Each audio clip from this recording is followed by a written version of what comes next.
Would you please explain the diabolical nature of the alleged evidence for aliens in the context of the widespread promotion of the molecules to man evolutionary hypothesis, both outside and within the Catholic community?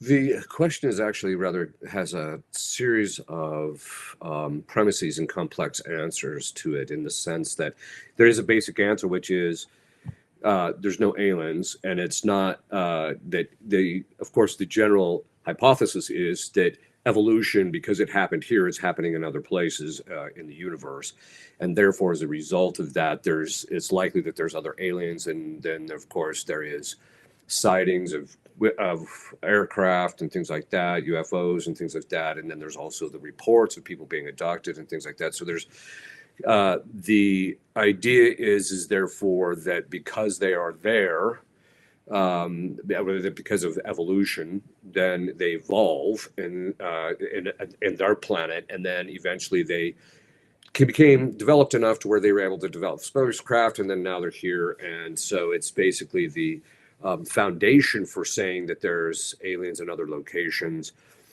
is specifically something that is not contained in Scripture, of course, because in Genesis we know that life is only created here. And so then the idea is with evolution is as well, it's not just here, it can be anywhere in the universe. And so there's this evolution happened elsewhere. And so as a result, the aliens then basically evolved into the aliens, and now they're here visiting us. And so this the diabolic side to this is twofold.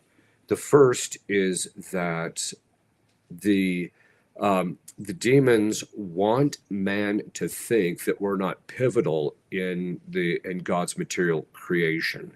They want us to think that we're not special or pivotal in relationship to being at the pinnacle of God's creation, which had always been what the fathers and theologically what the church had always understand, is that man is at the apex of all of the materially created order. He's not at the apex of all creation, because that includes the angels. We're talking about on the natural level.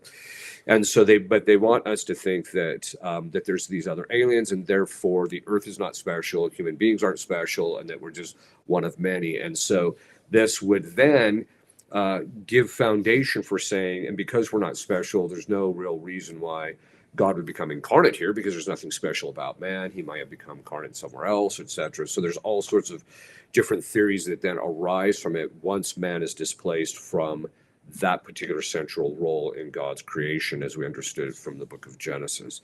So there's that diabolic side of it. And then the other diabolic side of it is something which I'll be discussing in the conference, which is specific cases in which people who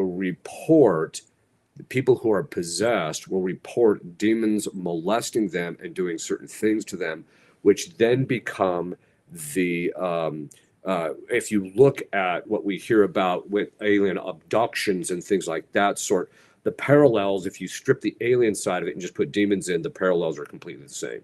So what you're seeing in those two things are basically the same thing. And also it's also diabolic in the sense that somehow or another aliens would be hyper-focused on our reproductive organs, which is absurd, which is what you get in some of these alien abductions. But there's various aspects of the alien abduction stuff that can all be explained preternaturally. So those are the two primary ways in which it happens, the diabolic stuff, but then also in the context of the molecules to man evolution thing is to basically say that we're not special because evolution, they argue evolution happened here, which of course has got its own sets of issues, but then those issues aren't restricted to here. They extend to the entire universe because the same problems exist in the rest of the universe, and so evolution is not even possible there. Okay. And do you see anything with regard to the time element? Because if the idea is that the universe has been around for billions of years, then there must be a possibility that aliens could develop over billions of years. And that's why there's a need for this idea of an old universe and an old Earth. Yes, I think so. I think that I should say that's what the scientists propose, that because it's taken so long for things to develop here, because the universe has been in existence for every time they keep, of course, with the James Webb Space Telescope, they keep increasing the time in which the universe has existed.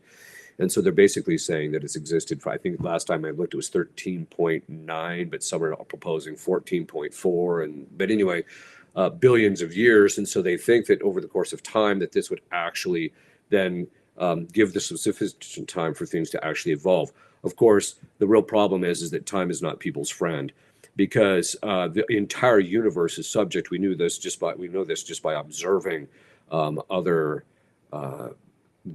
stars and things of that sort, that they are also subject to the law of entropy, or to the second law of thermodynamics. And so as a result of that, there would not actually be evolution. That over the course of time, what would actually happen if there were mutations, that things would actually get worse in a specific thing. If it was actually, if life was created somewhere else, it would actually devolve. You're not going to have a case where time is actually going to cause the molecules to arrange themselves in such a manner, or things to actually occur so that it actually evolves, because of the law of second law of thermodynamics would deny that, not just here but anywhere else in the universe. So time is not the friend of evolution; it's actually the enemy.